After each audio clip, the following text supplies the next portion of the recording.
The destruction of a planet is a tragedy that cannot be undone. But our enemies leave us no choice. In the dark void of the cosmos, where the stars don't dare to shine, a soldier gears up for battle, crossing the bonds all align.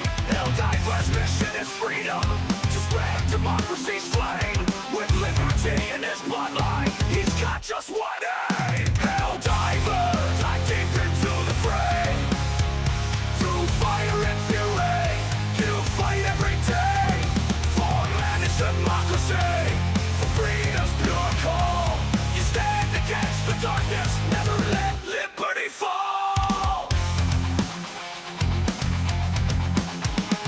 Through the steel and smoke, he moves with a deadly grace, killing Automatons and Terminids in this forsaken place. Laser fire rains down, his comrades fall in the fight, yet he pushes ever forward, guided by freedom's light. Evenings, freedoms, those knee-deep in the blood and mud fighting for our way of life. That was Helldiver's Fire and Fury by Rising Rhythm. As I said in a comment on his page, it looks like my one criticism about his work reached him. I needed more. Well, mission accomplished. So, first on the list of things for tonight is that President Pilestedt has broken Arrowhead R&D's silence with several statements made today. The GWW was nice enough to cobble all of these together into a singular image for the ease of viewing, which will take the place of my emblem for the rest of the broadcast, at least until we get into the clip for tonight. I'd like to respond to several statements here. First of all, 500 kgs are going to be improved with a more consistent blast radius, which I am certain will aerosolize unwary Helldivers not used to the improvement in the near future.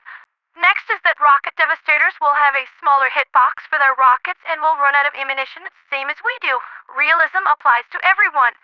I think everybody hated these little jerks, and their nerf was a long time coming. Weapon scopes and sights will be getting another touch-up, tentatively, which will be nice for snipers whose favorite song is Her Rifle Named Diligence. And lastly, the autocannon and AMR will be more useful against chargers, who are presumably getting a revamp done to them. Admittedly, chargers have been something of a problem child for a while now, so this is well deserved. So, remember how I said that Chaos Divers are one really good content patch away for having the movement just completely fall apart?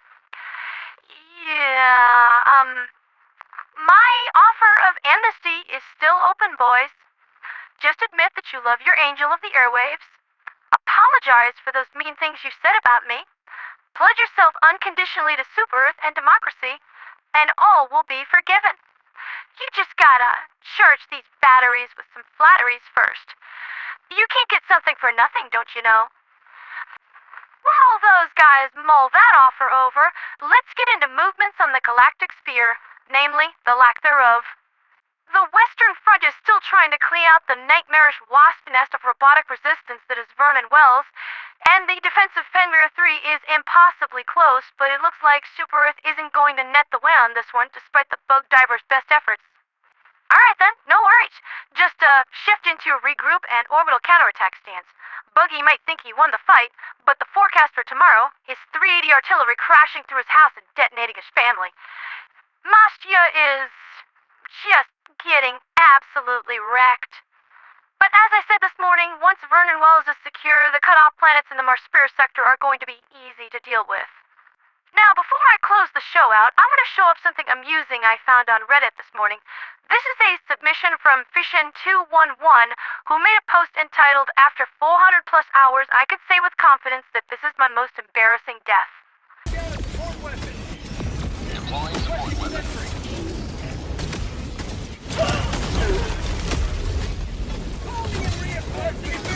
Well, it's exactly what the title said that it was. Ouch. Not many realize that the Scorcher actually inflicts a tiny bit of knockback. It's just that the bots are so weighty and fat that it rarely comes up. Scoots a Helldiver around pretty good though, like you saw. That's been Liberty's latest with me, Pondera the Radio Angel. When are these new improvements going to arrive? When will people get a chance to test them? When will there be an unemployment line for Chaos Divers to turn in their Edgelords uniforms and get their crisp, clean SEAF outfits back with all that shiny gold and tasteful black? Soon. Oh wait, hold on a second. There's some late-breaking news that just crossed my desk. We're actually getting a transmission from the depths of the Western Front, but it got to us pretty messed up since Automaton schmucks are blaring jamming frequencies like my stereo when Rogan releases a new song. Decryption specialists are still trying to piece this back together, but what do you make of this one, dear viewers? Is it a warning of some variety? Telling of a new threat coming to test our mettle? Or could it be new allies sent down from heaven on high to help us? I could just barely make out the rounding of a Helldiver helmet, so it might be good. Or it could be a sinister Chaos Diver trick. We'll have to wait and see. But I've got a feeling that we all should get excited. There's a linked Reddit thread in the description below where you can consult experts in the field and weigh in with your own opinions. For liberty, for freedom, for democracy, and for Super Earth.